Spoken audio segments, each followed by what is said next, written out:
Hello મિત્રો, આજે છે ને ધમધમતા ટોપિક ઉપર વાત કરવી છે. આપણા વરાછામાં અને ખાસ કરીને સુરતમાં, અમદાવાદમાં આ બધી જગ્યાએ આ અત્યારે કોન્ટેન્ટ ચાલી રહ્યો છે. કોન્ટેન્ટ એટલે આમ સીધું કહી દઉં તમને, વાઇફ સ્વેપિંગ, પાર્ટનર સ્વેપિંગ. બરાબર છે. લોકો 6-7 મિત્રો ભેગા થયા હોય કપલમાં અને એકાબીજાની વાઇફ એકાબીજાને સોંપતા હોય છે અને બીજાની વાઇફ પોતે લેતા હોય છે. બરાબર, આને સ્વેપિંગ કહેવાય છે, પાર્ટનર સ્વેપિંગ. તો આ અત્યારે આપણી સંસ્કૃતિ ભૂલીને લોકો બહુ બધું સ્વેપિંગ અત્યારે કરી રહ્યા છે. બરાબર છે. તો આ વસ્તુ આપણે મોડર્ન થવાની જરૂર છે, 100%ની વાત છે. પણ આટલું બધું મોડર્ન બી નથી થવાનું કે આપણે આપણી સંસ્કૃતિ ભૂલીને પાર્ટનર સ્વેપિંગ સુધી પહોંચી જઈએ. બરાબર છે.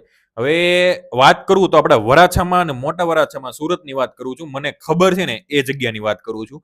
આટલી બધી અત્યારે લોકો પાર્ટનર સ્વેપિંગમાં જોડાઈ ગયા છે કે એની વાત જવા દો. બરાબર, પોતાના 4-5 મિત્રો હોય તો ગ્રુપમાં કોઈ જગ્યાએ ફરવા ગયા હોય તો ત્યાં જઈને વિસ્કી બિસ્કી આન તેન ઓળખાણ બોળખાણ લઈને બધું આપણે પાર્ટનર સ્વેપિંગમાં જોડાઈ ગયા છે લોકો. બરાબર, તો મોડર્ન 100% આપણે થવું જોઈએ, એમાં કોઈ ડાઉટ નથી. પણ આટલું બધું બી મોડર્ન ના થવું જોઈએ કે આપણે પાર્ટનર સ્વેપિંગ સુધી પહોંચી જઈએ. બરાબર, આ વસ્તુ બિલકુલ યોગ્ય નથી. તમારી ફેન્ટાસી પૂરી કરવા માટે તમે આટલી હદે જઈ શકો છો તો વિચારો તમે કેટલા મતલબમાં પાછળ છો કે આગળ છો, જે હોય એ. બરાબર, અત્યારે ફોરેનમાં જે મોડર્ન લોકો છે, ફોરેનમાં આટલા બધા આગળ નીકળી ગયેલા લોકો છે, ચાઇનામાં, ફોરેનમાં, કોઈ પણ જગ્યાએ, મતલબ વિદેશની વાત કરું તો ત્યાં પણ આ વસ્તુ એ લોકો એક્સેપ્ટ નથી કરતા.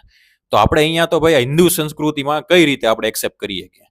બરાબર છે. તો આ વાત ઉપર વિચારવા જેવું છે. અને વિડીયો ગમે તો લાઈક કરી દેજો, શેર કરી દેજો અને પેજને ફોલો કરતા જાજો. Thank you.